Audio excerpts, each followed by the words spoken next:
So criminal liability for the misstatement in prospectus, आज हम यहां से शुरू करेंगे। Will start with criminal liability, फिर हम सिविल लाइबिलिटी भी पढ़ेंगे, फिर हम रेमेडीज भी यहाँ पर देखेंगे।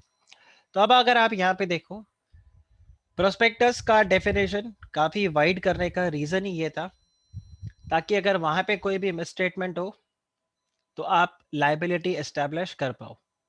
तो अब यहाँ पर हम बात कर रहे हैं किसके बारे में? We are discussing about the criminal liability for the misstatement in prospectus. अब अगर आपने यहाँ पे प्रोस्पेक्टस को इशू किया, उस प्रोस्पेक्टस में कोई भी ऐसा स्टेटमेंट है विच इज नॉट ट्रू, या फिर ऐसा कोई स्टेटमेंट है which is misleading in the form, right, और in the context with which it is included, या फिर आपने कोई जबरदस्ती का गलत इंफॉर्मेशन वहां पर इंक्लूड कर दिया है, या फिर आपने किसी मटेरियल इंफॉर्मेशन को यहाँ पर ओमिट कर दिया, और इन सब का इम्पैक्ट क्या हो रहा है? That it is likely to mislead every person who authorizes the issue. So basically जो भी यहाँ पर पर्सन, जो भी यहाँ पे ऑथोराइज करेगा इस प्रोस्पेक्टस को इशू करने के लिए, उसके अगेंस्ट 447 के अंडर केस फाइल हो जाएगा। अब इसमें दो तीन पॉइंट्स हैं जो इसका आंसर आपको शायद पूरे तरीके से कंपनीज एक्ट में भी नहीं मिले। आपको यहाँ पर दो तरह का लॉ है। देखो, एक होता है सिविल लॉ, एक होता है क्रिमिनल लॉ, ठीक है? तो आप ये देखो, क्या आपने इसके बारे में सुना है? सिविल लॉ एंड दूसरा आपके पास है क्रिमिनल लॉ, राइट? तो अगर आप बात करते हो सिविल लॉ का, तो आपके पास है सिविल प्रोसीजर कोड, राइट?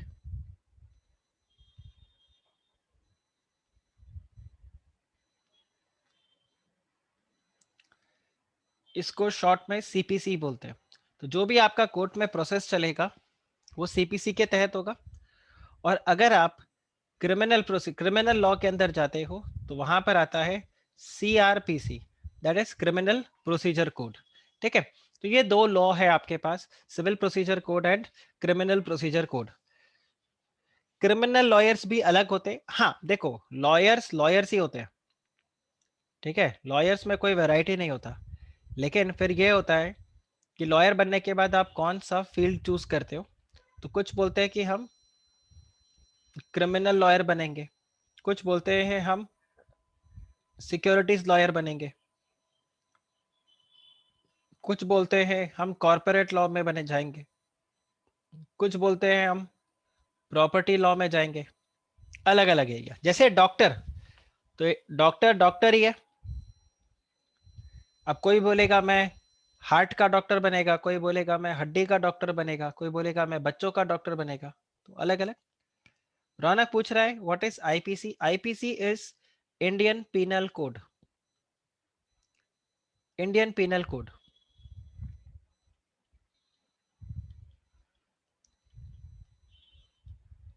सो इंडियन पीनल कोड, आईपीसी और सीआरपीसी, ये दोनों साथ साथ चलता है। आप बताइए, ये क्लियर? ये क्लियर हुआ?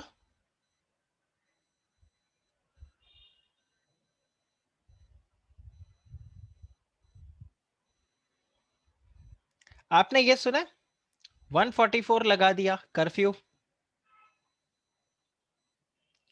क्या आपने ये सुना कर्फ्यू लगा दिया?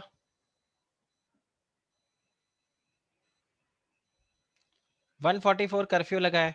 वो कर्फ्यू किस में लगता है? कर्फ्यू सिविल प्रोसीजर कोड में लगता है, ठीक है? मैं आप लोगों को बताता हूं, यूट्यूब पे जाओ, ठीक है? यूट्यूब पे जाके जब भी आपको लगता है आप खाली बैठे हुए हो, यूट्यूब पे जाओ। एक तो कॉन्स्टिट्यूशन, इसके ऊपर लेक्चर होता है, वो आप जरूर देखना। मैं आपको बताऊंगा। चलो उज्जवल, मैं आपको आज सेंड करूंगा एक कॉन्स्टिट्यूशन का video, share it with everyone. जरूर इसको नॉलेज पर्सपेक्टिव से पढ़ना। इसके अलावा briefly also know about what is the civil procedure code, what is the criminal procedure code, इसके बारे में, cognizable offense, non-cognizable offense, bailable offense, non-bailable offense, right? Arrest with warrant, without warrant, क्या होता है, लुकआउट नोटिस, ये सब basic terms मैं आपको बता रहा हूं, आपके लिए बहुत ज्यादा फायदेमंद रहेगा। And I am not saying कि एज अ स्टूडेंट आप लोगों के लिए बहुत इंपॉर्टेंट होगा, बट एज अ इंडिविजुअल आपके लिए बहुत इंपॉर्टेंट रहेगा। घबराओगे नहीं आप अगर आपको लॉ पता होगा तो, ठीक है। जैसे आज एक मैं वीडियो देख रहा था, पुलिस वाले ने जिन्होंने लॉकडाउन को तोड़ा है उनसे नागिन डांस करवा रहे थे। Now are they actually allowed to do और give such kind of punishments और नॉट? क्या प्रावधान है कि आपसे वो नागिन डांस करवा रहे हैं? करेक्ट, वो एक्चुअल में लड़के थे, रोड पे घूम रहे होंगे, उनसे नागिन डांस करवा रहे। यूट्यूब पे वीडियो देखा था, तो वो नागिन डांस करवा रहे। क्या वो ऐसा करवा सकते हैं, क्या नहीं करवा सकते? ये सब चीज आपको यहाँ से ये सब पता रहेगा। आपको आपके राइट्स पता होना चाहिए, so it's very very important. So constitution, ठीक है। चलिए तो हम वापस आते हैं अपने पॉइंट पे। सो क्रिमिनल लायबिलिटी एस्टैब्लिश कर दिया गया है कि अगर आप अपने प्रोस्पेक्टस के अंदर कोई भी मिस स्टेटमेंट लेकर आते हो, तो चलो मैं यहाँ पे मिस स्टेटमेंट को डिफाइन कर देता हूं। हम किसको बोलेंगे मिस स्टेटमेंट? तो मिस स्टेटमेंट में कोई भी ऐसा स्टेटमेंट विच इज अनट्रू और विच इज मिसलीडिंग, या फिर कुछ भी ऐसा आपने ओमिट कर दिया, ओमिशन, या फिर ओमिशन ऑफ मटेरियल इंफॉर्मेशन, या फिर आपने इंक्लूड किया inclusion of any misleading information. अगर आपने ये किया तो इन दैट केस हम उसको क्या बोलेंगे? मिस स्टेटमेंट्स बोलेंगे। इसकी वजह से आपके ऊपर क्रिमिनल लायबिलिटी आ जाएगा, ठीक है। अब यहां पर एक प्रोवाइजो है, देखो वैसे सेक्शन बड़ा छोटा सा है, पर इसका जो इम्पैक्ट है ना वो बहुत स्ट्रांग है। ये आपके पास एक आ गया प्रोवाइजो। तो जैसा हमने पहले भी पढ़ा है, प्रोवाइजो क्या करता है, आपको जो मेन प्रोविजन है उसका एक कॉन्ट्ररी व्यू देता है। जैसे यहां पे बोला कि जो भी पर्सन है उसके अगेंस्ट लाइबल होगा वो फ्रॉड के लिए, लेकिन यहां पर प्रोवाइजो क्या बोलता है? प्रोवाइजो बोलता है nothing in this section shall apply to a person if he proves that such a statement or omission was immaterial or he had reasonable grounds to believe and did up the time of issue of the prospectus also believed that the statement which was true or the inclusion or the omission was necessary। रौनक ने यहाँ पे पूछा है क्या sir omission को rectify नहीं कर सकते? मुझे बताओ, आप एक डिपार्टमेंटल स्टोर में जाते हो और बिना बिलिंग के वहां से सामान अपने बैग में डाल के निकाल रहे हो, और जब आपको वॉचमैन ने पकड़ा तो आप बोल रहे हो अच्छा ठीक है ना, पैसे ही तो देने, मैं दे रहा हूं पैसे, इसमें इतना भड़कने वाली क्या बात है? क्या वो सिर्फ पैसे लेके आपको जाने देगा? क्या आपको स्टोर कीपर जाने देगा? क्या आप ये बोलोगे omission can't it be rectified? Same logic यहां पे हो जाएगा। There is always a time, action which is done after the time और the prescribe time which is gone, तो फिर यहाँ पे गड़बड़ है। क्योंकि आप देखो, आपने प्रोस्पेक्टस को इशू कर दिया, अब प्रोस्पेक्टस को इशू करने के बाद पब्लिक ऑलरेडी एक्शन ले चुका है, आपने एक ऑलरेडी गड़बड़ कर दिया, तो इसको आप यहाँ पे रेक्टिफाई करने के लिए इट्स टू लेट। स्पेशली आप आरओसी को जब फाइल कर चुके हो, या इनफैक्ट आपने जब डीआरएचपी सेबी को फाइल किया है, वहां से लेके कहीं से भी आपने अगर कुछ भी मिस स्टेटमेंट उसमें डाला तो आप क्या ना, इफ यू रिमेंबर दृश्यम वाले सीन पे आ जाओ। मैंने आप लोगों को बताया था कि आपको पता होना चाहिए how will you prove it wrong. अब आप देखो लॉ में यहां पर क्या बोलती है, कोई इंसान ये प्रूव कर दे that he had reasonable grounds to believe. Suppose आपने कोई अनट्रू स्टेटमेंट इंक्लूड किया है अपने प्रोस्पेक्टस में, you are a director of the company, आपने एक अनट्रू स्टेटमेंट, आप जिस कंपनी के डायरेक्टर हो, ठीक है, आपके प्रोस्पेक्टस में एक अनट्रू स्टेटमेंट है, but you believed it to be true. आप मुझे बताओ किसको प्रूव करना पड़ेगा that you believed it to be true? आप सामने वाले को बोलोगे कि तुम प्रूव करो कि मुझे पता नहीं था, या आपको प्रूव करना पड़ेगा कि आपको नहीं पता था? आपको पॉइंट आया समझ में? The onus of proof lies on whom? आपको, करेक्ट, बेसिकली द डायरेक्टर। यहां पे इस केस में अगर आप देखो, director will have to prove, यार I actually believe that this is true, मैंने इसकी वजह से हाँ कर दिया, राइट right? अभी अरविंद केजरीवाल ने बोला there is a Singapore variant, मैंने फोन करके बोल दिया, अभी न्यूज़पेपर आर्टिकल्स छप गए, there is a Singapore variant. अब वो एडिटर क्या बोलेगा? I actually believed that a chief minister of a state is saying that there is a Singapore variant which is harmful, so I believed. आया आपको समझ में? How will you prove that no? Basically आपके ऊपर तो अभी एक tag लग गया ना। प्रॉब्लम क्या है, नॉर्मली हम क्या बोलते हैं, you are not guilty until you are proven guilty, yes or no? Pankaj Tripathi ने डायलॉग मारा था ना क्रिमिनल जस्टिस में, innocent until proven guilty.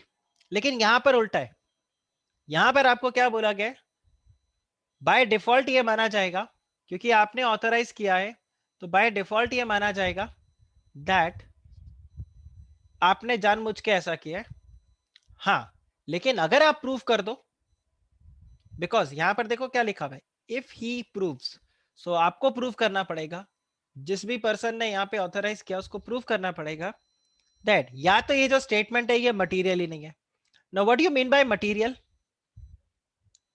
What you mean by material? क्या ऑडिट हो गया आप लोगों का? ऑडिट स्टार्ट हो गया आप लोगों का? नहीं, चलो, आप ऑडिट जब पढ़ोगे तो वहां पर ये वर्ड आपको बहुत बार मिलेगा, मटीरियल। तो मटीरियल का मतलब होता है इंपॉर्टेंट एंड एसेंशियल। कोई भी चीज इंपॉर्टेंट या एसेंशियल है। अब कैसे पता चलेगा कि कोई भी चीज इंपॉर्टेंट है या एसेंशियल है? तो आप उसके लिए क्या बोलोगे, if it can influence the decision, if it can influence the decision, तो आप उसको क्या बोलोगे, इट इज मटेरियल। ठीक है, एक simple example, Ujjwal has fallen in love with a girl, ठीक है, let's say the girl's name is Pinky. Ujjwal का दिल पिंकी पे आ गया। उज्जवल हमारा बिल्कुल मतलब Shahid Kapoor type chocolate boy, right? वो बोलता है प्यार करना है तो किसी इंसान से मत करो, उसके नेचर से करो। शक्ल पे क्या है, it's absolutely fine. So the looks of the person is not relevant for Ujjwal when it comes to following in love, because, और उज्जवल यहाँ पे कमेंट सेक्शन में बता भी रहा है, सही बात है, which means that is not material for Ujjwal, because looks कैसा भी हो, ठीक है, वो डिसीजन इन्फ्लुएंस उसका नहीं होने वाला। If Ujjwal likes the person, he likes the person, as a person, आप उस उज्जवल पिंकी को लाइक करता है, उसके नेचर को लाइक करता है, टेम्परामेंट, कंसेंसस एड इडम होता है इनका हर बात पे। तो ये बोलता है भाई देखो, मेरा डिसीजन कोई भी इन्फ्लुएंस नहीं होने वाला, whether Pinky is good looking और Pinky is not good looking, कोई फर्क नहीं पड़ता, तो it is not material. But Pinky को पता चला कि उज्जवल तो थोड़े से उसके सिर पे बाल कम है, वो आत्माराम तुकाराम भिड़े टाइप हालत हो गया, ठीक है। अब पिंकी के लिए वो बहुत इंपॉर्टेंट है, कि यार पिंकी बोलती है यार you know my guy should have strong hair, like Shahrukh Khan जैसे उसके बाल होने चाहिए। अब उज्जवल कहां पर है? उज्जवल की हालत है आत्माराम तोकाराम भेड़े टाइप। तो अब यहाँ पे पिंकी के लिए वो क्या हो गया? इंपॉर्टेंट, एसेंशियल हो गया। व्हाई? बिकॉज पिंकी का डिसीजन अब क्या हो जाएगा? इन्फ्लुएंस हो जाएगा। Ujjwal is madly in love with the girl, right? Ujjwal is a very nice person. Pinky बोलती है वो सब तो ठीक है, चलो फिर भी मैनेज हो जाएगा, पर बाल तो अच्छे होने चाहिए। आया आपको scenario? So what is material? I think अब आपको पूरा क्लियर हो गया होगा। ये इतना डिटेल में मैंने आपको इसलिए बताया बिकॉज ऑडिट में जब आप जाओगे तो ऑडिट के अंदर भी आप यही पढ़ोगे। ऑडिट में आप मटेरियल मिस स्टेटमेंट्स को ढूंढते हो, that the financial statements are free from material misstatement. Now what is material misstatement? This will again depend on the case to case basis, but how if you have to define what is material, or if you have to test the materiality of a particular item, then you would say that if it is important or essential, then it is material. Now how will you identify whether a particular thing is important or essential? So for that you are going to see whether that can influence the decision or not. If it can influence the decision, then in that case वो क्या हो जाएगा आपके लिए? Material. Does this make sense? Does this make sense? Right? तो अब suppose करो मुस्कान, आप कंपनी के डायरेक्टर हो, आपको प्रूव करना पड़ेगा दैट या तो ये मटेरियल नहीं है, या फिर आपको प्रूव करना पड़ेगा that you actually believed this to be true, you actually believe that particular statement to be true. अब आप कैसे प्रूव करोगे? यहां पे आपका एक्चुअल जो एनालिटिकल स्किल है वो टेस्ट होगा। रिमेंबर अभी दृश्यम मूवी वाला सीन अब आ गया आपको समझ में? शायद उस दिन मैं आप लोगों को राइट एग्जाम्पल नहीं दे पाया था दैट लॉ को कैसे पढ़ना है आपको, तो अब आप कैसे प्रूव करोगे ये आपको बताना पड़ेगा। आप बताओ, is this clear? Is this clear? But as of now आप यहां पे देखो, एज ऑफ नाउ अगर आप यहां पे देखो तो सेक्शन 34 एक्चुअल में यहां पर क्या कर देता है? Section 34 it prescribes the criminal liability for the misstatements. और मैंने आपको ऑलरेडी बता दिया मिसस्टेटमेंट्स क्या है यहाँ पे, and misstatements in the prospectus. अब प्रोस्पेक्टस का डेफिनेशन, एडवर्टाइजमेंट। सपोज आपने जो रेड हेरिंग प्रोस्पेक्टस था उसमें सब कुछ सही लिखा, लेकिन एक जो एडवर्टाइजमेंट आपने इशू किया था उसमें कुछ गड़बड़ था, तो क्या आप तब भी लायबल हो? Answer is yes, because the definition of prospectus is not just restricted to the DRHP, RHP or the shelf prospectus. It also extends to every circular, every document which is inviting for the subscription of the securities. आया आपको समझ में? परसों आपको याद है मैंने क्यों इतना सारा डिटेल में रिवीजन करवाया था? Because of this particular point. यहां पर क्या हो गया? Criminal liability for miss statement in prospectus. So basically इसकी वजह से क्या हो जाएगा?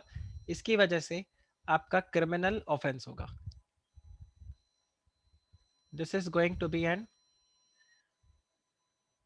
criminal offense. अच्छा, अगर ये क्रिमिनल ऑफेंस है और यहां पे अंडर सेक्शन 447 फ्रॉड का केस भी आपके ऊपर यहां पे लग जाएगा। ठीक है, अब यहां पर ध्यान रखना, जब एक्ट ऑफ फ्रॉड होता है एज पर सेक्शन 447, ठीक है, ध्यान रखना, an act of fraud is deemed to be committed. अब मैंने क्यों लिखा है deemed to be committed? Because if you are innocent you need to prove, okay, unless it is proven otherwise। जैसे या तो आप ये बता दो दैट वो जो इंफॉर्मेशन है, द इंफॉर्मेशन was इममटीरियल, या फिर आप ये प्रूव कर दो you believed it to be true.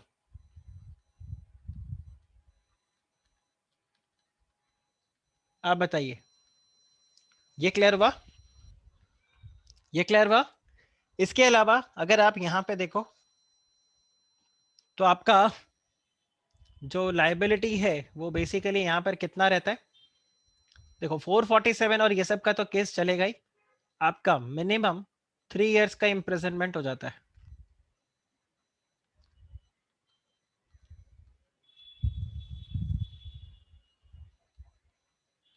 Minimum 3 years का आपका यहाँ पे इम्प्रिजनमेंट हो जाएगा आपका।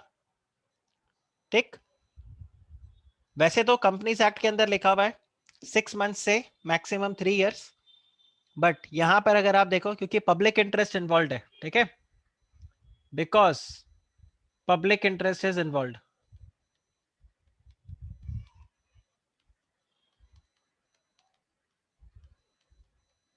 तो आपका मिनिमम 3 इयर्स का इम्प्रिजनमेंट हो जाएगा। एंड इसके अलावा आपको पेनल्टी भी पे करना पड़ेगा, और पेनल्टी कितना होगा? योर अमाउंट ऑफ फ्रॉड, जितना आपने किया है वो, plus this can be extended up to 3 times. तो आपका जो भी फ्रॉड का अमाउंट है उसका 3 गुना आपको ज्यादा दिया जा सकता है। तो कम से कम मिनिमम जितना अमाउंट ऑफ फ्रॉड है वो तो आपसे रिकवर किया ही जाएगा, फर्दर इसको एक्सटेंड भी किया जा सकता है, और आपको ये बोला जा सकता है तुम 3 गुना लगान देगा। राइट, आप बताइए, इज दिस क्लियर? ये वाला पार्ट क्लियर है आपको? और इसमें कौन इन्वॉल्व हो जाएगा आप मुझे बताओ। ये जो दिया हुआ है every person who authorises the prospectus, so who are the person who authorises the prospectus? Who authorises the prospectus?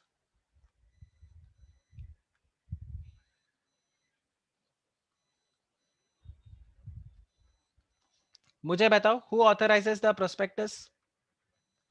हमने इस क्वेश्चन को कवर किया हुआ है, कौन करता है प्रोस्पेक्टस को ऑथराइज?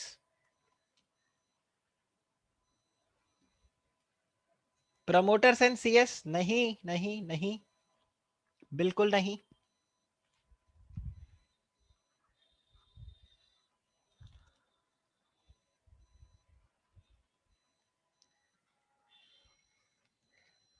प्रथमेश आरओसी, मतलब सही में नेम इन आरओसी, बिटकॉइन फेंक के मार दे मेरे को। No, directors, the 2 directors under section 25 subsection 4, minimum 2 directors.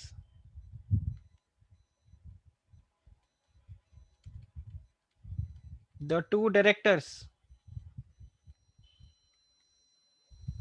who sign the prospectus. Okay, क्या ये क्लियर हुआ? राइट,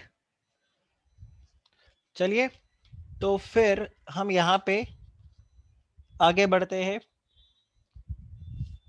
और आगे हम डिस्कस करते हैं सेक्शन नंबर 35 को। सेक्शन 35 में आपको बता रहा है civil liability for the misstatement in the prospectus. Sir criminal liability भी है और फिर सिविल लाइबिलिटी भी है, बिल्कुल है। सिविल लाइबिलिटी देखो किसके ऊपर आता है, आप पढ़ो।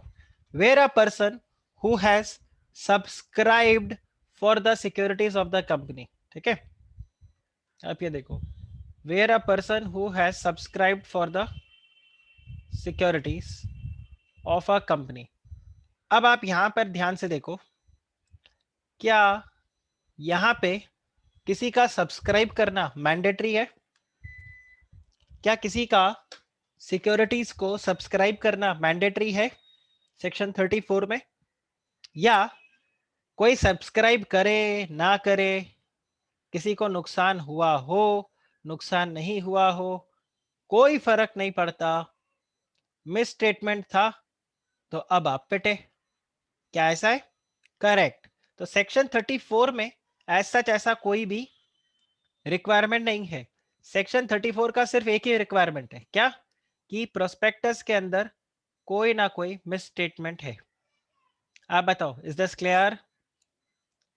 Is this clear? प्रोस्पेक्टस में मिस स्टेटमेंट है, क्रिमिनल लाइबिलिटी एस्टैब्लिश हो गया अगेंस्ट द टू डायरेक्टर्स जिन्होंने प्रोस्पेक्टस को ऑथराइज किया था इशू करने का, साइन किया यहाँ पे। अब अगर आप यहाँ पे देखो सिविल लाइबिलिटी में, तो सिविल लाइबिलिटी में एक प्री कंडीशन आ गया that where the person who has subscribed for the securities of the company acting on any statement included. अब दूसरा पार्ट में यहाँ पे I will again highlight it with some different color. Acting on the any statement included. इसका क्या मतलब है? इसका क्या मतलब है? Acting on any statement included or the inclusion or the omission on any matter. तो ये तो वापस से वही सेम हो गया in the prospectus, which is what? Which is misleading. And फिर यहां पे एक और आ रहा है पॉइंट, और आगे क्या बता रहे हैं? And has sustained losses or damages as a consequence thereof, then who is liable? Then in that case the company and every person who is the director of the company when the prospectus was issued, and every person who authorized himself to be named in the prospectus as the director of the company, then the promoter of the company, और फिर every person who has authorized the issue of prospectus, और last में अगर आप देखो तो यहां पर क्या है? एक्सपर्ट है। और इन सब को कौन सा कंजंक्शन जोड़ रहा है? इन सब को जोड़ता है एक कंजंक्शन, क्या? एंड। और अगर एंड वर्ड आ गया which means all of them are liable, या इनमें से कोई एक ही लाइबल होगा? All of them, correct. तो सिविल लाइबिलिटी सबके ऊपर लग रहा है, क्रिमिनल लाइबिलिटी सिर्फ स्पेसिफिक लोगों के ऊपर लग रहा है। Is this clear? Is this clear? Right. अच्छा, अब अगर आप यहां पे देखो तो यहां फर्दर क्या बात हो रहा है? यहां पे फर्दर ये बताया जा रहा है, देखो कोई एक इंसान है, सो लेट्स से सलोनी। यहां पर हम सलोनी का एग्जांपल लेते हैं। सलोनी वॉज द एप्लीकेंट। सलोनी ने क्या किया? शेयर को खरीदा। She subscribed the securities of the company. Okay, Saloni subscribed for the securities of the company. क्या सिर्फ इतना होने से वो सिविल लाइबिलिटी क्लेम कर सकती है? Answer is no. Saloni subscribed for the security plus यहां पर सलोनी ने क्या किया था? She had acted on the misstatement. जो भी मिसस्टेटमेंट था उसके ऊपर सलोनी ने एक्ट किया था, मतलब उस पर बिलीव करके उसने शेयर्स को सब्सक्राइब किया था। क्या इतने से काम हो जाएगा? क्या सिविल लाइबिलिटी एस्टैब्लिश हो गया? नहीं, इसके अलावा सलोनी को लॉसेस भी हुआ। She has incurred the losses. तो अगर ऐसा हो जाता है, इन तीनों का इक्वल टू क्या होगा? इन तीनों का इक्वल टू होगा सिविल लाइबिलिटी। बच्चा लोग ये क्लियर? और सिविल लाइबिलिटी किसके ऊपर? कंपनी के ऊपर। And then every person who is named as the director of the company जिसने अपने आप को ऑथराइज किया कि हाँ एक काम करो, मेरा नाम डायरेक्टर की तरह डाल दो. Every person who is the promoter of the company, then every person who is authorised to issue the prospectus, and every person who is the expert, expert जिसने अपना स्टेटमेंट दिया. Okay, is this clear? अच्छा, promoter कौन होता है? क्या promoter define किया गया है कंपनीज एक्ट में? क्या प्रमोटर को डिफाइन किया गया है कंपनीज एक्ट के अंदर? Yes, correct. सो प्रमोटर्स भी यहां पे आ जाएंगे. ठीक है, तो प्रमोटर्स में आप ऐसे मत लिख देना person who incorporated the company is the promoter. Promoter is by मतलब it's properly defined in the companies act, तो यहाँ पे प्रमोटर रहेगा. So authorise the issue of prospectus, expert, ये सब यहाँ पे आ गया. तो ये सब चीजें आपको यहाँ पर ध्यान रखना है. इसके अलावा shall without prejudice to any punishment, I think ये टर्म भी हमने कई बार डिस्कस किया है. अब आपको ये टर्म भी अच्छे से समझ में आने लग गया होगा. Without prejudice to any punishment मतलब 36 में तो आपकी सुताई होगी होगी, 35 में अलग है आपका. आप बताओ जी, क्लियर? ये क्लियर हुआ? So without prejudice to any punishment to which any person may be liable under section 36, he will also be liable to pay compensation to every person who has sustained such loss or damage.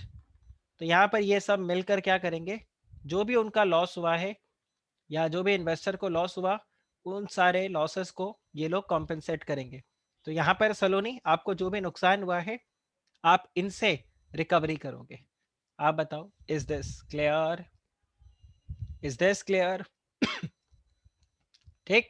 Civil liability, this is civil liability. क्या यहां पर jail वगैरह जाने की बात हो रही है? क्या यहां पे जेल और जाने की बात हो रही है? नो, जेल तो बेचारे खाली ये दो जाएंगे. ठीक है, ये इनकी खाली जेब ढीली होगी. इसके अलावा फिर आगे आपके पास सबसेक्शन 2, जो यहां पर क्या बता रहा है, no person shall be liable if he proves. Again, आया समझ में? आपको प्रूफ करना पड़ेगा. क्या प्रूफ करना पड़ेगा? तो यहां पर आप गिल्टी कर सकते हो. So this is basically what subsection 2 provides the escape route. Subsection 2 जो है वो यहां पर एक एस्केप रूट देता है फ्रॉम द सिविल लायबिलिटी. मैं क्यों पैसे दूं?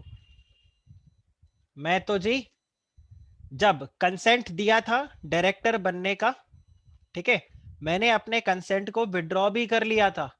और कब विड्रॉ किया था? Before the prospectus was issued. और फिर भी इन्होंने इनका नाम छाप दिया विदाउट द अथॉरिटी और कंसेंट. ये दिख रहा है आपको? ये दिख रहा है आपको? Director who had authorised himself. तो भाई मैंने अथॉरिटी तो दी थी कि मेरा नाम डायरेक्टर की तरह डाल दो, लेकिन इस अथॉरिटी को मैंने विड्रॉ भी कर लिया था. मैंने उसको बोला था कि भाई मत लिखो मेरा नाम, मना कर दिया था मैंने. प्रोस्पेक्टस इशू किया उसके पहले, नालायक है फिर भी मेरा नाम प्रोस्पेक्टस में इंक्लूड कर दिया. तो आपको ये प्रूव करना पड़ेगा. अब आप ये कैसे प्रूव करोगे? Just out of the box जाके हम बात कर रहे हैं, कैसे प्रूव करोगे आप ये? How will you prove? How will you prove this कि देखो आपकी गलती नहीं थी? How will you prove this?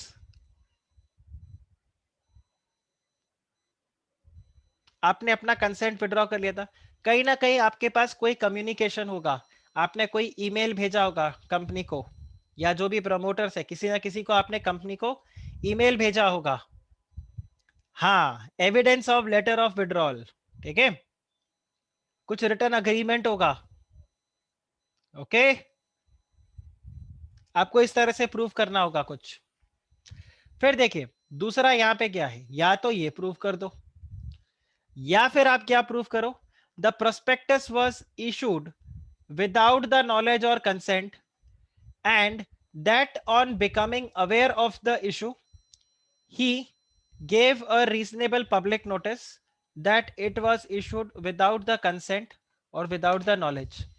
अब यहां पर आप बताओ दूसरा पॉइंट क्या बता रहा है कि भाई जो प्रोस्पेक्टस है वो इशू कर दिया, लेकिन मुझसे तो कभी डिस्कस ही नहीं किया इस प्रोस्पेक्टस के बारे में, कभी मेरे से पूछा ही नहीं गया इस प्रोस्पेक्टस के बारे में, किस तरह से करके हम प्रोस्पेक्टस को इशू कर रहे हैं। और आपको जैसे ही पता चल गया कि यार ये आपके कंसेंट के बिना प्रोस्पेक्टस को इशू कर दिया गया है, तो आपने एक पब्लिक नोटिस भी दे दिया था कि देखो भाई, ये प्रोस्पेक्टस कंपनी ने इशू किया है और इसमें मेरा नाम भी लिखा है। अब वो नाम कैसे हो सकता है?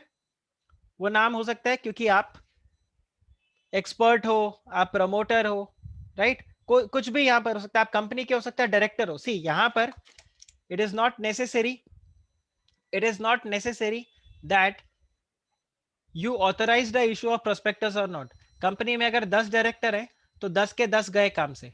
यहां पर वो 2 लोग होंगे, लेकिन यहाँ पे वो 10 के 10 गए काम से। तो यहाँ पर आपको क्या बताना पड़ेगा कि आपसे यश ने बोला है फॉर्जरी। फॉर्जरी नहीं भी हो सकता है, बिना फॉर्जरी के भी आपका नाम यहाँ पे, क्योंकि फॉर्जरी में सिग्नेचर वगैरह चाहिए, यहाँ पर कोई सिग्नेचर वगैरह कुछ नहीं था, तो यहाँ पर इशू कर दिया। Again you will have to prove, again you will have to prove this कि यार देखो मेरे नॉलेज के बिना ये इशू कर दिया गया। अब यहां पर जब आप ये प्रूव करने के लिए जाओगे ना, तो प्रैक्टिकली आपको बोलेगा ऐसे कैसे इशू कर दिया, आपकी ड्यूटी है, आपको पता होना चाहिए था, आपको पता ही नहीं है। मतलब it is as good as कल को कोई आपकी गाड़ी, घर से कोई आके चाबी उठा के ऐसे गाड़ी ले गया और आपको पता ही नहीं, तो आप प्रूव कर सकते हो कि यार नहीं पता, लॉकडाउन था, कोविड है, मैं तो घर के मेन गेट से भी बाहर नहीं निकलता, पार्किंग लॉट तक तो बहुत दूर की बात है, मैं तो लिफ्ट तक भी नहीं जाता हूँ, घर से बाहर ही नहीं निकलता, तो मुझे भी नहीं पता कि कब गाड़ी कहां से कैसे चोरी हो गई, राइट? एग्जाम्पल। तो सेम वे आपको यहां पर वो प्रूफ करना पड़ेगा that the prospectus was issued without your knowledge और विदाउट योर कंसेंट। एंड जैसे ही आपको इसके बारे में पता चला, तो आपने क्या कर दिया, एक पब्लिक नोटिस इशू कर दिया। एंड फिर यहां पे क्या बताया है, that as regard to every misleading statement. ये देखो, यहां पर जो भी मिसलीडिंग स्टेटमेंट आपको मिला है, perpetrated to be made by an expert or contained in what purports to a or copy of or an extract from the report of the evaluation of an expert, it was correct and a fair representation of the statement, or a correct copy of, or a correct and a fair extract from the report of the evaluation, and he had reasonable grounds to believe and did, up to the time of the issue of prospectus, believe that the person making the statement was competent to make it, and the said person had given the consent required under section 26 subsection 5 to issue the prospectus, and had not withdrawn the consent before filing the prospectus to the registrar or to the defendant's knowledge before the allotment.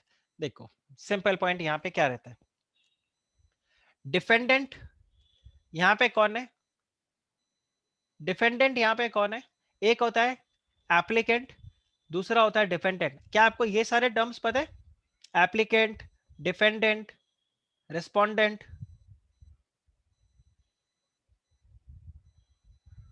क्या आपको ये सारे terms पता है? Who is defendant, who is applicant? थोड़ा थोड़ा, चलो फिलहाल ऊपर ऊपर से बताए, चलो ठीक है। तो फिलहाल मैं आपको यहाँ पे बताता हूँ डिफेंडेंट कौन होगा। डिफेंडेंट यहाँ पर होंगे ये सारे लोग, ए टू ई, ठीक है? इनमें से कोई भी, या ये सारे के सारे हो सकते हैं। ये क्या बोल रहे हैं कि देखो यार, ये जो मिस स्टेटमेंट वहां पे निकला है, जो कि एक्सपर्ट ने दिया, हम तो बिलीव ही कर रहे थे कि सारा स्टेटमेंट यहाँ पे क्या है, करेक्ट है, कुछ यहाँ पर गड़बड़ नहीं है, ठीक है? तो हमें नहीं पता, तो आपको ये सब यहाँ पर क्या करना पड़ेगा, प्रूफ करना पड़ेगा कि आपने जो एक्सपर्ट का स्टेटमेंट है, ठीक है, कि expert has given his consent, ठीक है, and expert had not withdrawn the consent, ये आपको वहां पर क्या करना पड़ेगा, ये प्रूफ करना पड़ेगा कि आपने एक्सपर्ट के स्टेटमेंट पे रिलाई किया था। इस पूरे का क्या मतलब है? इस पूरे का यह मतलब है that the defendant relied on the statement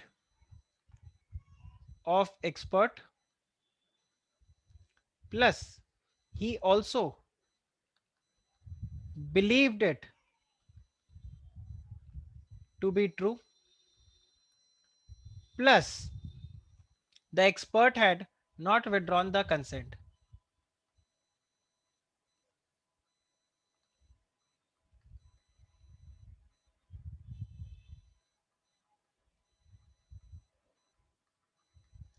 Expert had not withdrawn the consent. आप बताओ, ये आपको क्लियर हुआ? ये आपको क्लियर हुआ? ये आपको क्लियर हुआ? तो ये तीन आपके पास यहां पर डिफेंस है। जब आप क्या कर सकते हो, ये बता सकते हो। अगर आपने ये प्रूव कर दिया तो ठीक, नहीं तो you will be liable to pay for the loss.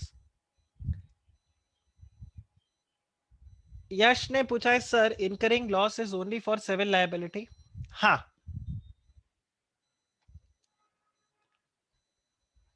This is a pre condition for only for civil liability. For criminal liability there is no pre condition. झूठ बोले कौवा काटे, आप इसको ऐसे समझो, झूठ बोले क्रिमिनल लायबिलिटी लागे। ठीक है, सिंपल। आया समझ में? अब देखिए यहां पे सबसेक्शन 3 है। सबसेक्शन 3 बोल रहा है not with standing anything contained in this section where it is proved that the prospectus was issued with the intent to defraud the applicants। तो अब यहां पर क्या हो गया, अब ये बात हो रहा है सबसेक्शन 1 में तो ये बता रहे हैं कि भाई आप नेग्लिजेंट थे। ठीक है, आपको ध्यान रखना चाहिए था, आपने ध्यान रखा नहीं, आपने कुछ मिस स्टेटमेंट दे दिया, इसकी वजह से देखो किसी को नुकसान हो गया, कितनी गलत बात है। अब जब हम सबसेक्शन 3 में आ रहे हैं तो सबसेक्शन 3 के अंदर यहां पर क्या बात आ रहा है, यहां पर वो बोल रहा है ये प्रूफ किया जाना पड़ेगा where it is proved. So here nothing has to be proved. Section 35 में nothing has to be proved. Section 35 में Saloni has to prove that she acted based on the misstatement. Simple. अरे ये समझा आपको?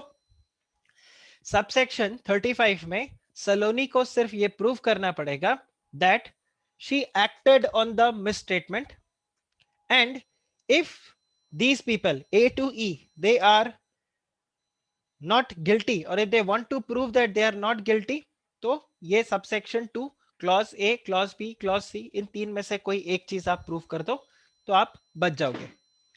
या फिर आप ये प्रूव कर दो कि Saloni had not acted on the misstatement, उसने ऐसे ही इधर उधर से कवर निकाला, मतलब सलोनी ने कभी प्रोस्पेक्टस पढ़ा ही नहीं, उसको पता ही नहीं है प्रोस्पेक्टस क्या होता है। उसको तो किसी ने व्हाट्सएप पे फॉरवर्ड किया, बोला शेयर खरीद लो, तो उसने शेयर खरीद लिया। ठीक है, तो sub section 35 subsection 1 subsection 2 proof proof के ऊपर खेलता है। ठीक है, प्रूफ प्रूफ मतलब डीमिंग प्रोविजन है, कुछ ऐसा ऐसा आपको प्रूफ नहीं करना, सिर्फ सलोनी को ये प्रूफ करना है कि she acted on the miss statement.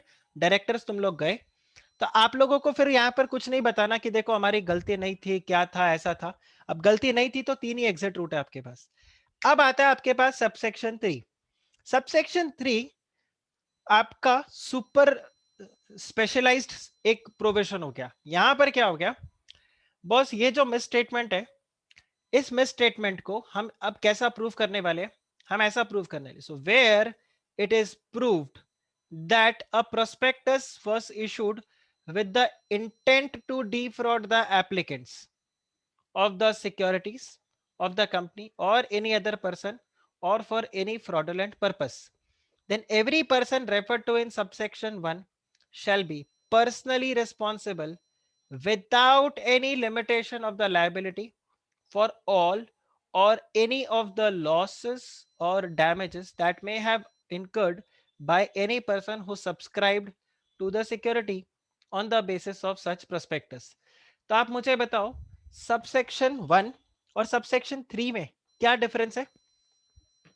Subsection 1 और सबसेक्शन 3 में क्या डिफरेंस है? 1 और 3 में क्या डिफरेंस है?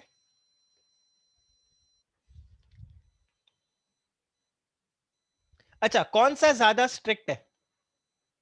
कौन सा ज्यादा स्ट्रिक्ट है, 1 या 3?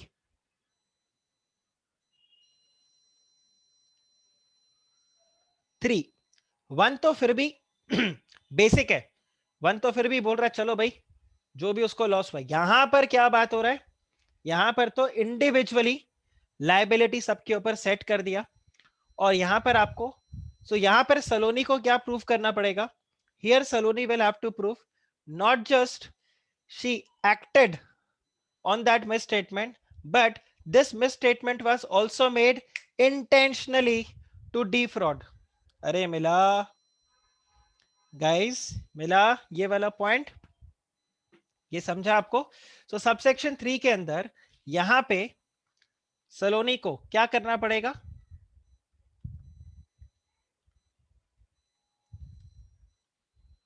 so here it will be that Saloni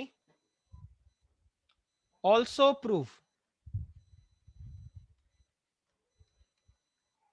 that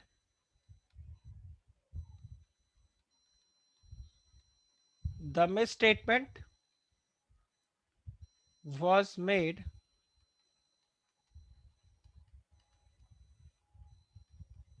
intentionally. Sorted?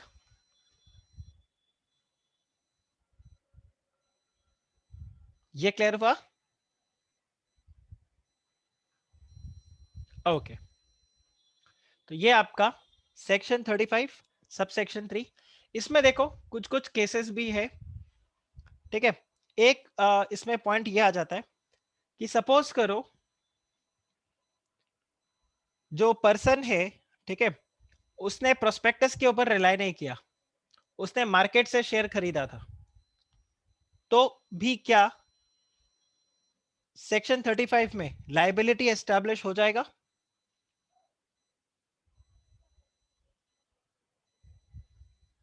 क्या तब भी लाइबिलिटी एस्टैब्लिश हो जाएगा? देखो दो तरीका है, मैं आपको यहां पे बोलता हूं।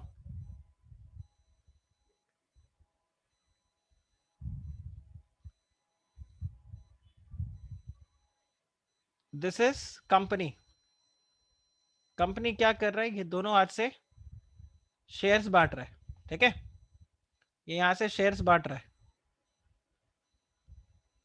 अब यहां पर ये जो शेयर्स है ये पहले किसको गया, ये शेयर्स गया सबसे पहले सलोनी को। सलोनी ने फिर यहां पर क्या कर दिया, बॉम्बे स्टॉक एक्सचेंज में ये शेयर बेच दिया रौनक को, ये रौनक को बेच दिया। अच्छा, रौनक ने भी शेयर्स के लिए अप्लाई किया था, बट उसको शेयर्स अलॉट हुआ नहीं, उसका एप्लीकेशन रिजेक्ट हो गया था। रौनक had read the prospectus plus he acted on the misstatement, तभी तो उसने शेयर्स को खरीदा। अब आप मुझे बताओ, क्या रौनक यहां पे लाइबिलिटी क्लेम कर सकता है? और अगर मैं यहां पे आपको बताऊं, हमने यहां पर देखा था does Saloni have the remedy, तो इसका आंसर हमने अभी चेक किया था, yes, but does Raunak have any remedy, क्या रौनक के पास कोई रेमेडी है? अनफॉर्चुनेटली नो, रौनक के पास कोई रेमेडी नहीं है। नहीं, लॉस हुआ, लॉस हुआ definitely, Raunak has also incurred loss. चलो, read the prospectus, acted on misstatement and losses were incurred, यहां पर लॉस हुआ इसको, स्टिल रौनक के पास कोई रेमेडी नहीं होगा। हर सिचुएशन सेम है, every situation is same, every situation is same, तो यहां पर उसके पास कोई भी रेमेडी नहीं होगा। ओके,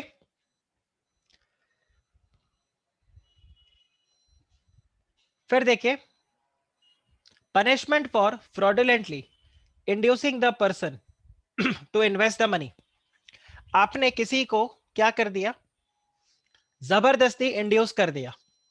अब इसमें सबसे पहला वर्ड क्या है, what is the first word इस सेक्शन के अंदर,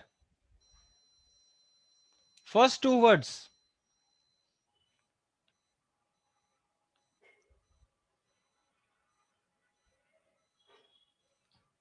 एनी पर्सन। अरे वो तो हेडिंग हो गया ना, punishment is heading, section 36 is any person. तो आप अगर यहां पे ध्यान से ऐसे देखो तो जो सेक्शन नंबर 35 है, सेक्शन 35, फिर आपके पास है सेक्शन 36 एंड देन सेक्शन 34। चलो एक एक करके करते हैं। आप ये देखो सेक्शन 34, इसके दायरे में कौन आएगा, इसके दायरे में कौन आएगा, नो प्रॉब्लम रौनक, सेक्शन 34 में आएगा only the person who authorized to issue the prospectus.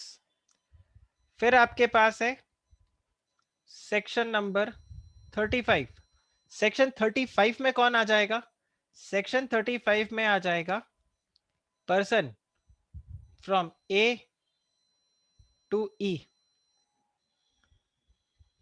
Plus also the company. और फिर आपके पास है सेक्शन 36 और यहां पर आ गया एनी पर्सन। अब देख रहे हो दायरा धीरे धीरे बढ़ता गया। तो यहां पर क्या बताया है, any person who either knowingly और रेकलेसली। रेकलेसली का क्या मतलब होता है, रेकलेसली का क्या मतलब होता है, what do you mean by reckless,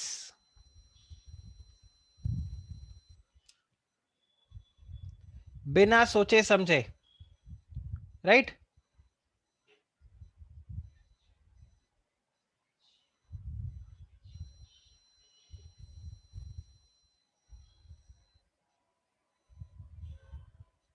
बिना सोचे समझे। और कोई रेकलेस को अगर समझाए, केयरलेसली, अननोइंगली नहीं होगा सलोनी, केयरलेसली, बिना सोचे समझे, नेग्लिजेंटली, बिना कॉन्सिक्वेंस सोचे, ऐसे ही बोल दिया।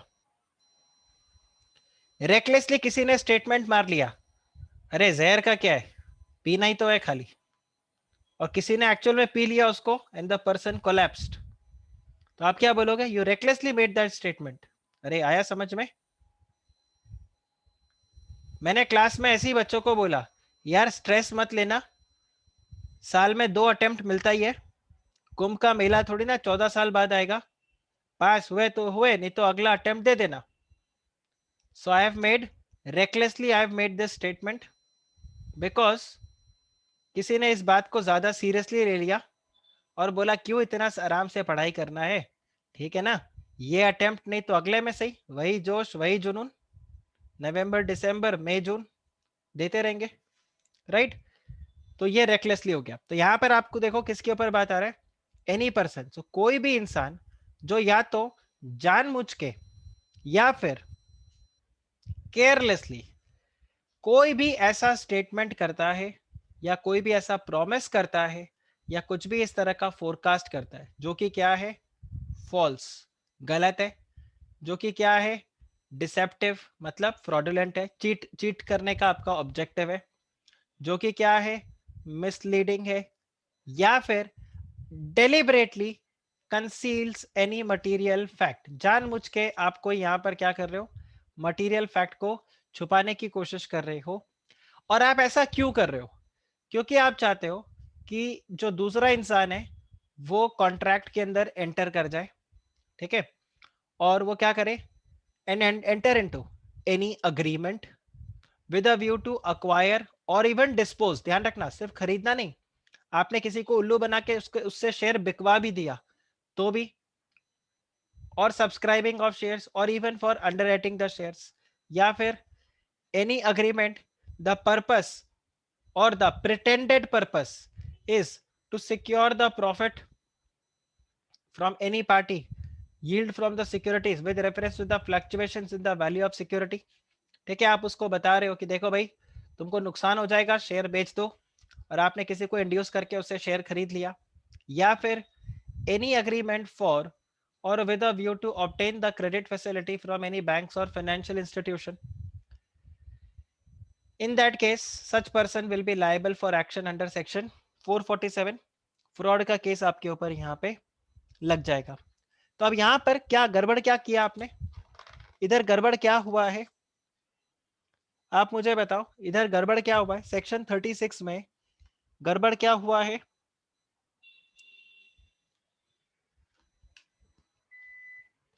सेक्शन 36 में क्या गड़बड़ हुआ है.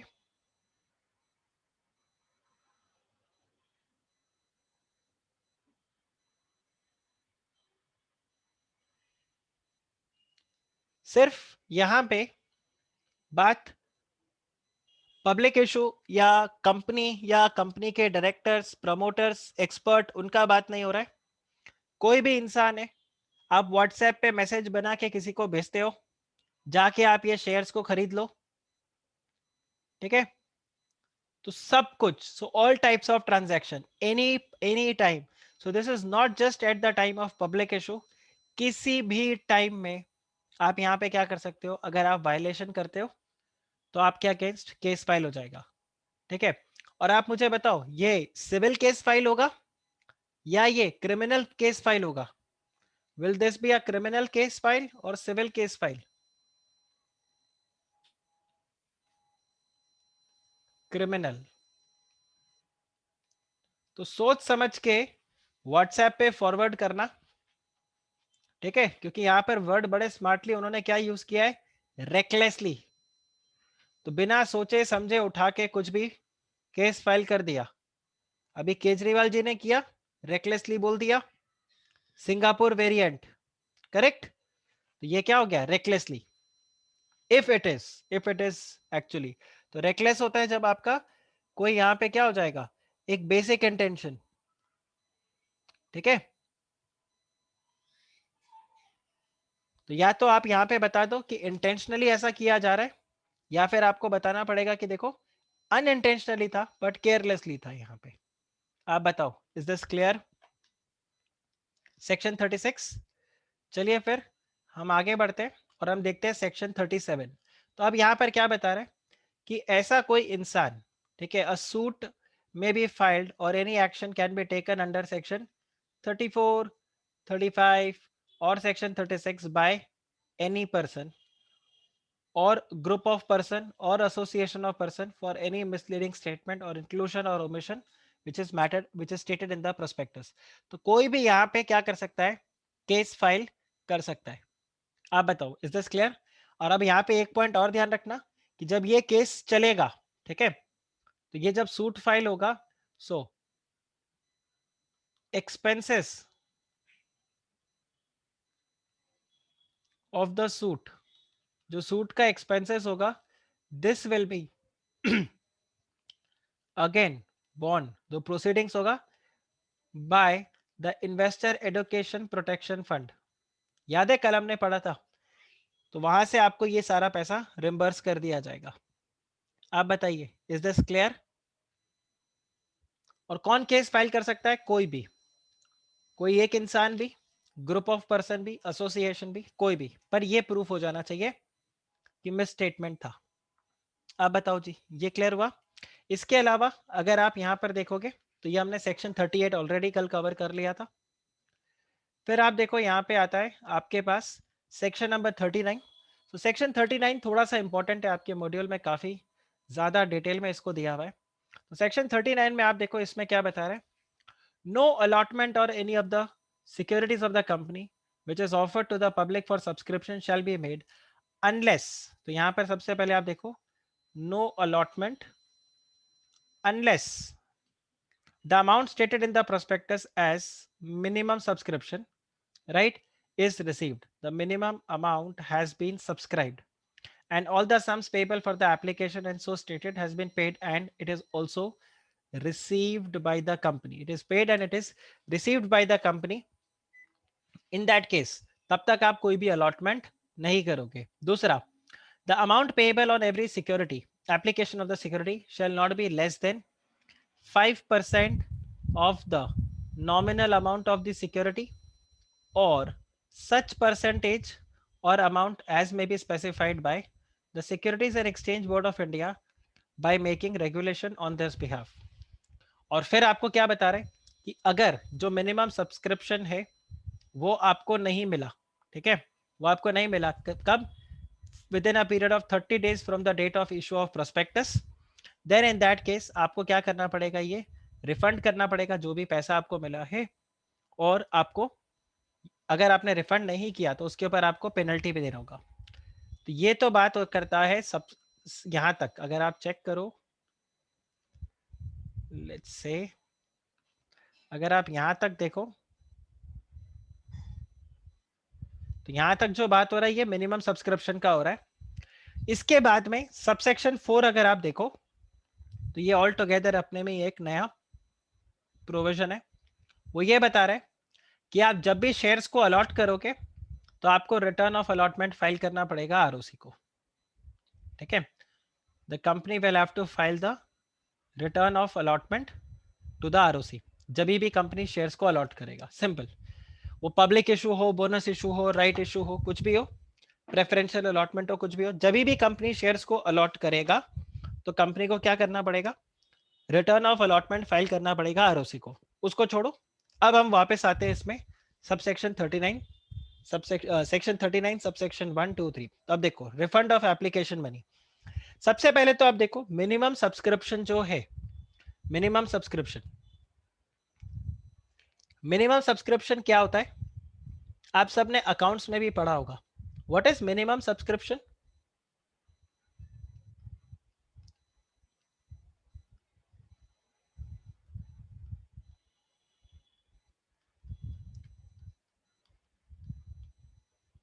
What is minimum subscription?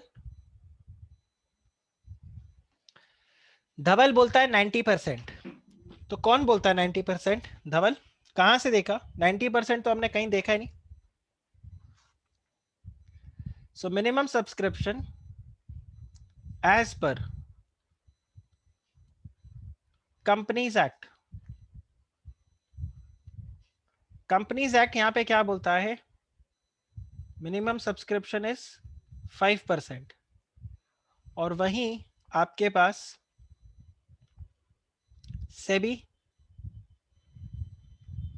Regulation ये बोलता है 90%. Minimum number of shares which public applies for. बिल्कुल correct Raunak. Minimum number of shares जो पब्लिक अप्लाई करे. अब आप किसको फॉलो करोगे, कंपनीज एक्ट को या सेबी रेगुलेशन को?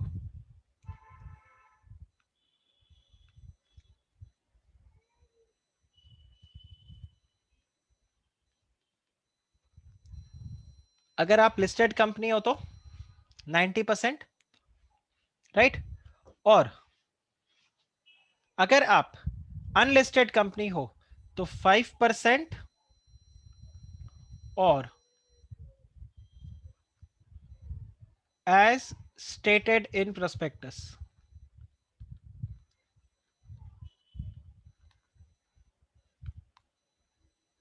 So this is for both listed as well as unlisted company. आप बताओ, is this clear? Is this clear? Minimum subscription. MCQ question ये मिल सकता है, ये MCQ क्वेश्चन आपको मिल सकता है. 90% तो सबको पता होगा सेबी रेगुलेशंस के हिसाब से. हालांकि ये भी बन सकता है, बट डिफिकल्ट क्वेश्चन ये बनेगा कि कंपनीज एक्ट के हिसाब से मिनिमम सब्सक्रिप्शन वहां पर क्या है. तो it is 5% of the nominal amount of the security, ठीक है. तो ये आपका मिनिमम एप्लीकेशन मनी आपको मिलना चाहिए, right. So the minimum amount payable on the application, right. So ये सॉरी, ये मिनिमम सब्सक्रिप्शन मैंने ऐसे लिख दिया, ये मिनिमम एप्लीकेशन मनी है. Just 1 minute.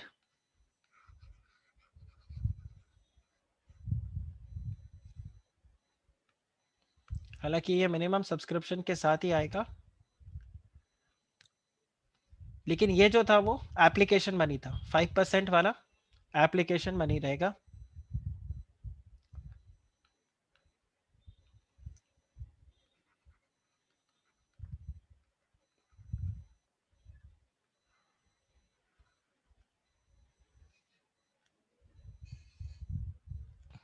ठीक है, अब आप देखो ये जो मिनिमम सब्सक्रिप्शन है ये आपको रिसीव हो जाना चाहिए। ऐसा नहीं कि किसी शेयर होल्डर ने, एप्लीकेंट ने बोल दिया हाँ मैं शेयर खरीद लूंगा, ऐसा नहीं है। आपको रिसीव हो जाना चाहिए, it should be received. So यहां पर क्या बताया है, refund of application money. Again बहुत ही इंपॉर्टेंट है एग्जाम परस्पेक्टिव से। So refund of application money, so if the minimum amount or the stated minimum amount is not subscribed, then the sum payable on the application not received within the specified period, then the application money has to be repaid within 15 days. So यहाँ पे अगर आपको minimum application money नहीं मिला या minimum subscription is not received, in that case you will have to refund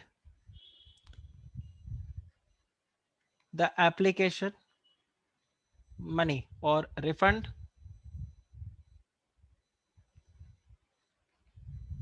whatever application money which is received.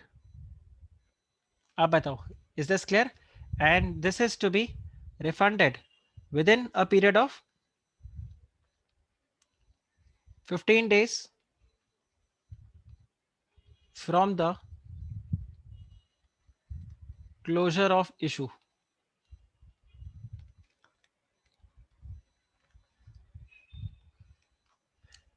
Act में क्या लिखा है, 30 days from the date of issue of prospectus और such other period as specified। तो यहां पर यह बता दिया 15 days of the issue, ये आपको यहां पर क्या करना पड़ेगा, रिफंड।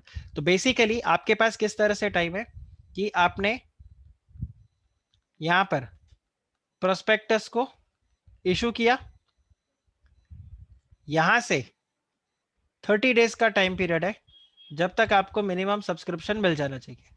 अगर नहीं मिला तो फिर आपको रिफंड करना पड़ेगा, और ये रिफंड करने के लिए आपको from the closure of issue.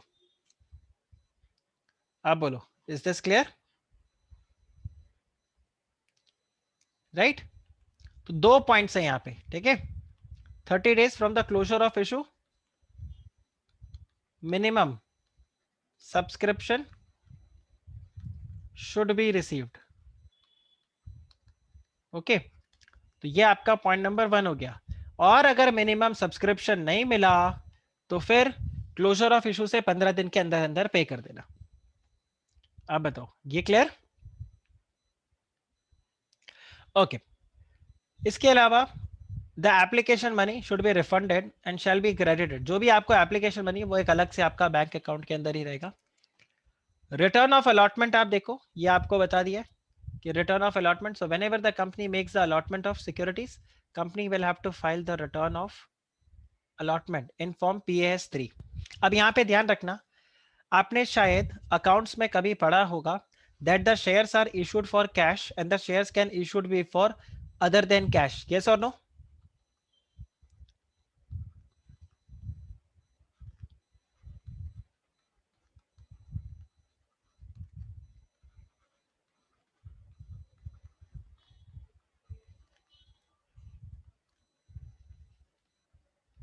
अगर आपने कैश के लिए इशू किया तो आपको सिर्फ क्या करना है, PAS 3 फॉर्म PAS 3 ये आप ROC को फाइल करोगे। और अगर आपने अदर देन कैश किया है तो यहां पर फॉर्म PAS 3 तो जाएगा ही जाएगा, प्लस एक आपका वैल्यूएशन रिपोर्ट भी जाएगा।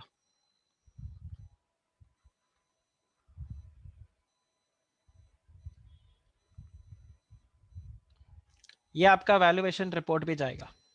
ओके, ये क्लियर? सी देखो, मैं दो बैलेंस शीट आपको बना के देता हूं। मैंने अगर यहाँ पे सपोज करो 100 रुपीज का इक्विटी शेयर्स इशू किया है, तो यहाँ पर तो कैश 100 रुपीज का ही गया, कोई प्रॉब्लम ही नहीं है। लेकिन अगर मैं यहाँ पे बोलता हूँ मैंने इक्विटी शेयर्स इशू किया है लेट्स से 500 रुपीज का, तो बदले में जो यहाँ पर मेरे पास एसेट आ रहा है इसका वैल्यूएशन कितना होना चाहिए? इसका वैल्यूएशन भी 500 होगा, लेकिन इसका वैल्यूएशन रिपोर्ट कौन देगा मुझे? Registered valuer.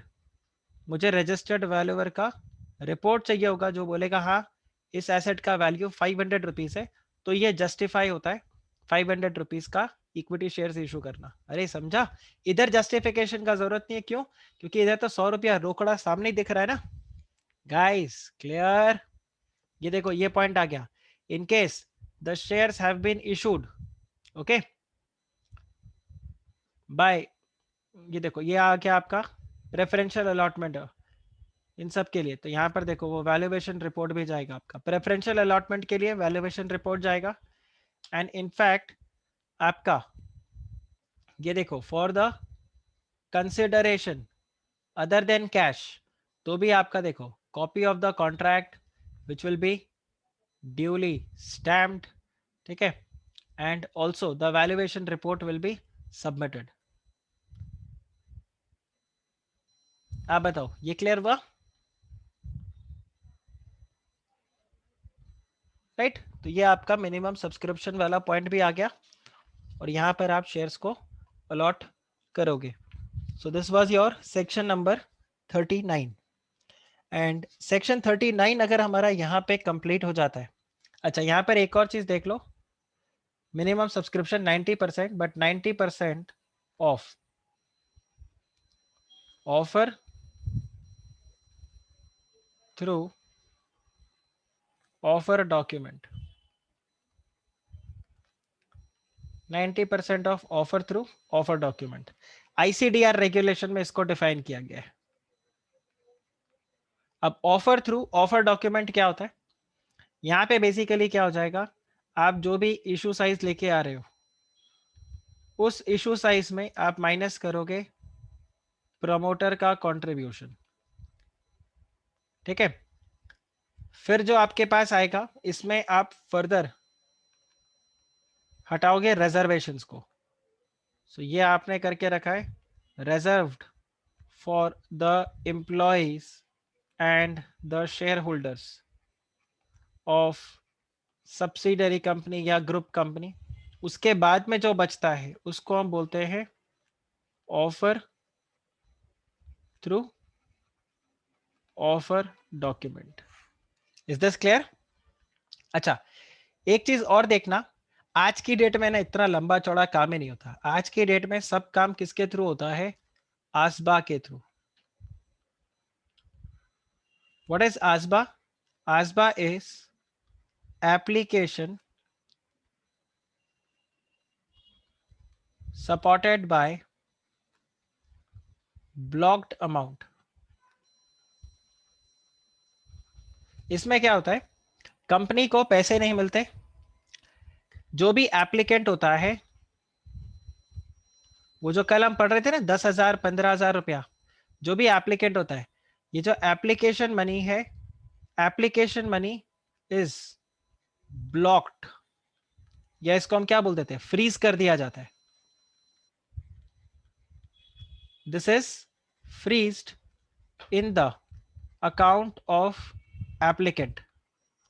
एप्लीकेंट के अकाउंट में इस अमाउंट को ब्लॉक कर दिया जाता है। If shares are allotted,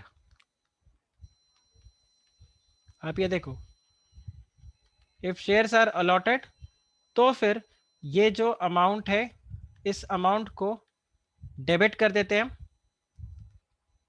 from applicants amount,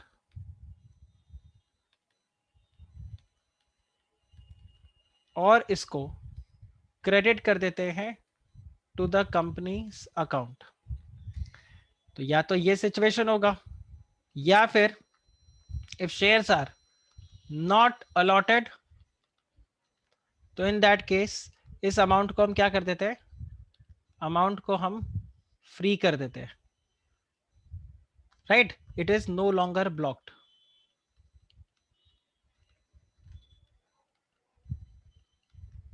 आया आपको समझ में? तो बेसिकली इस पूरे प्रोसेस से नो रिफंड प्रोसेस, तो हमारा जो इशू प्रोसेस है वो काफी फास्ट हो जाता है।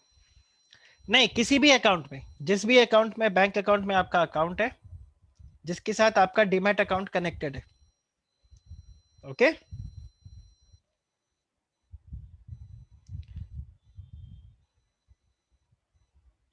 Is this clear?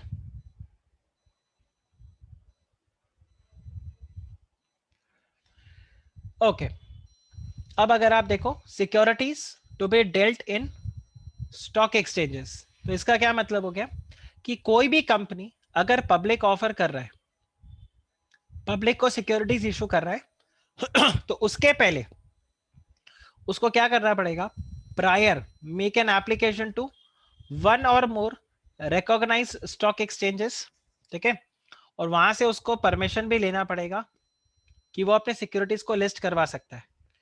तो जब तक आपको स्टॉक एक्सचेंज से परमिशन नहीं मिलेगा तब तक आप सिक्योरिटीज को पब्लिक को इशू नहीं कर सकते, आप अलॉटमेंट नहीं कर सकते पब्लिक ऑफर के अंदर। This is only for public offer, ठीक है। तो जब कंपनी कोई भी पब्लिक ऑफर कर रहा है तो उसको एप्लीकेशन करना पड़ेगा और उसको परमिशन भी लेना पड़ेगा फ्रॉम दोस स्टॉक एक्सचेंजेस। अब यहाँ पे ध्यान रखना, परमिशन है, सिर्फ अप्लाई किया तो काम नहीं चलेगा, प्रोस्पेक्टस के अंदर उसको बताना पड़ेगा कि ये जो सिक्योरिटीज है ये कौन से स्टॉक एक्सचेंजेस में लिस्ट होगा। सो इट शुड नेम और name, provide the name of all the stock exchanges. Sir section 39 में और पॉइंट्स है मॉड्यूल में, रिलैक्स।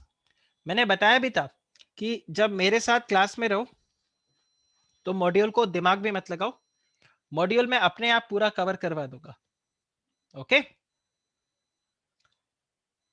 राइट। मैंने पहले भी बताया था, so don't worry about that part. अभी आप ये देखो ना, बेयर एक्ट के अंदर ही इतना सा पार्ट है, और ये देखो दो रेलेवेंट जो रूल्स है वो मैंने यहाँ पे आपको बता दिया, 11 और 12 दो बार आया है, एज में बी स्पेसिफाइड। ये देखो, आप अगर यहाँ पे ध्यान से चेक करो तो एक तो ये आपका आ गया एज में बी प्रिस्क्राइब्ड, और एक आपको मिला ये एज में बी प्रिस्क्राइब्ड। ये एज में बी प्रिस्क्राइब्ड आपका rule 11, so this is your rule number 11, और ये जो आपको बोला एज में be prescribed, this is your rule number 12। इसके अलावा कुछ है ही नहीं, ठीक है। सो डोंट वरी, जब हम मॉड्यूल में पढ़ेंगे या आप जब आप खुद भी पढ़ोगे तो आपको रियलाइज खुद ही हो जाएगा कि सर ये तो पूरा कवर्ड है अपना, ठीक है। एनीवे, तो जब भी कोई कंपनी पब्लिक इशू करेगा तो पब्लिक इशू करते वक्त उसको स्टॉक एक्सचेंजेस में अप्लाई करना पड़ेगा कि वो अपने सिक्योरिटीज को वहां पर लिस्ट कर सके ताकि पब्लिक उन शेयर्स का वहां पर ट्रेडिंग कर सके। दूसरा, प्रोस्पेक्टस के अंदर आपको मेंशन करना पड़ेगा कौन से स्टॉक एक्सचेंजेस में आपके सिक्योरिटीज लिस्ट होंगे, एंड जो भी आपको एप्लीकेशन मनी मिला है that should be kept in a separate bank account, इसको हम बोलते हैं एस्क्रो अकाउंट। आपको जो भी पैसा है ये एस्क्रो अकाउंट के अंदर रखना पड़ेगा, और आप इसको किससे यूटिलाइज करोगे, only for allotment of the securities, या फिर आप रीपे करोगे मनी को जिनको भी आपने सिक्योरिटीज को अलॉट नहीं किया। तो आज की डेट में ये सब होता नहीं है कि बैंक अकाउंट में पैसे आते और वो जाते। तो यहाँ पर आज की डेट में सेक्शन 40 का कोई बहुत ज्यादा रेलेवेंस रहता नहीं है, बिकॉज आसबा इज मैंडेटरी, ये मैंडेटरी कर दिया गया है। और इसके अलावा any condition purporting to require और bind the applicant for the securities to waive off the compliance any of the requirement shall be void. तो अगर आप सिक्योरिटीज लेते हो और आप उनको ये बोलते हो कि देखो भाई, आप एक तरीके से कंडीशन डाल देते हो कि देखो भाई मिनिमम सब्सक्रिप्शन मिले ना मिले, तू तो शेयर्स पक्का लेगा ही लेगा, और वो भी अग्री कर जाता है। आप इस तरह से किसी अग्रीमेंट के अंदर एंटर करते हो तो वो अग्रीमेंट क्या है, दैट अग्रीमेंट इज वॉइड। वो कंडीशन ही पूरा का पूरा क्या हो जाएगा आपके लिए, वॉइड। पैसे तो ले लो, लेकिन मिनिमम सब्सक्रिप्शन मिले बिना क्या आप सिक्योरिटीज को इशू कर पाओगे? Answer is no. ये आपके लिए क्या हो जाएगा, वॉइड। पूरा प्रोविजन आपके लिए यहां पर वॉइड रहेगा।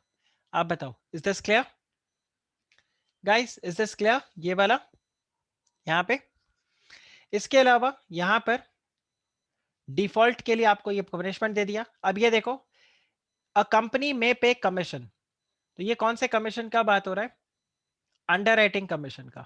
और ये हो गया आपके लिए रूल नंबर 13,